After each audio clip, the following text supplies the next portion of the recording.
Hello, I'm Bruce Fummey and welcome to another episode of This Day in Scottish History.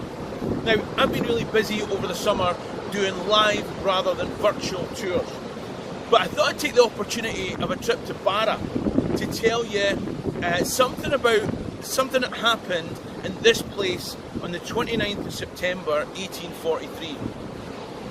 I'm actually on the island of Vattersay, but there's a modern causeway from Barra. It's a 6-hour boat trip on the ferry from Oban.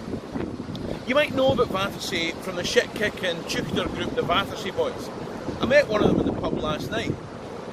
Either way, this, they tell me, is the most westerly inhabited island in the UK. In fact, if the wind's in the right direction, as it is today, you can just about smell Trump's bullshit. Now, these clips are supposed to be apolitical, so to provide a bit of balance on the other side, you can just about grab Hillary Clinton's pussy. There you go, a bit of balance.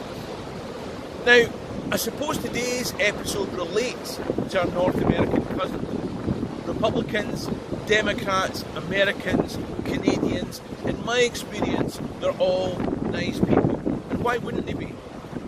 So many of their ancestors started off here in Scotland.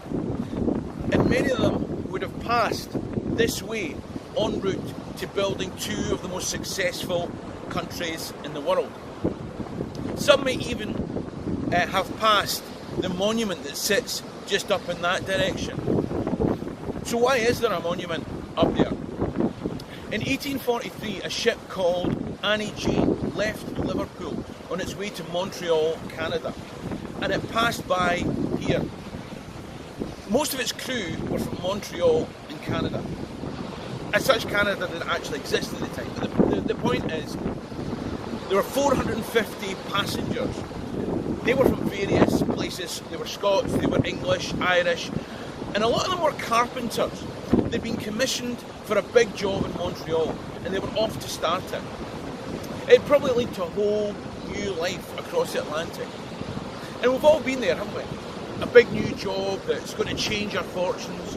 You're excited, you're eager, you're putting the past behind you, and you're wondering just what the future holds. Imagine the fantastic, limitless opportunities. Now, the reality is often disappointing.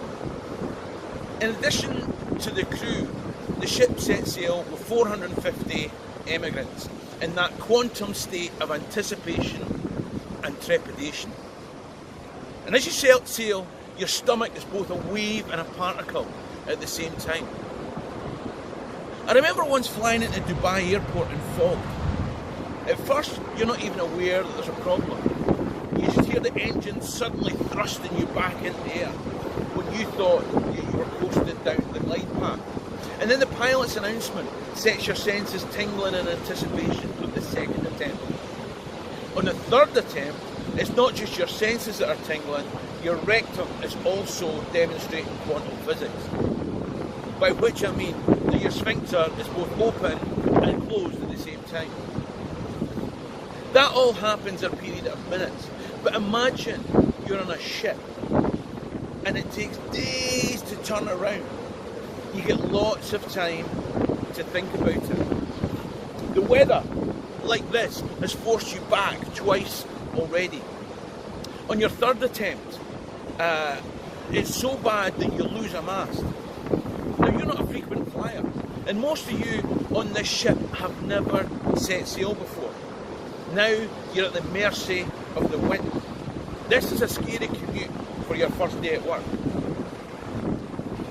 And early in the morning, the 29th of September, the Annie Jane hit reefs out there and split apart. You're in the Atlantic. It's cold, it's dark. You're helpless as your ship falls to pieces around about you. Splintering wood jabs you in the chest as walls of water smack you in the face like blows from a heavyweight boxer. Will you make it? Probably not. It's a tribute to the humanity of man that the people of this island set out in impossible conditions to try and help those that they could. It's a reminder of the perils of migration, that for the 340 bodies washed up on shore, it just wasn't enough. In addition to the bravery of those who risked their lives to save others, there were reports of some who plundered the bodies that were buried in few holes, packed like sardines up there. And for over 20 years, they were without a memorial. We humans are a queer cornucopia of contradictions, aren't we? As caravans travel through Central America and boats cross the Mediterranean, there are still people taking the desperate risks of migration today, and we're still faced by questions of survival and morality. At the end of these clips, I know I'm going to leave you with a question. Today's question is rhetorical.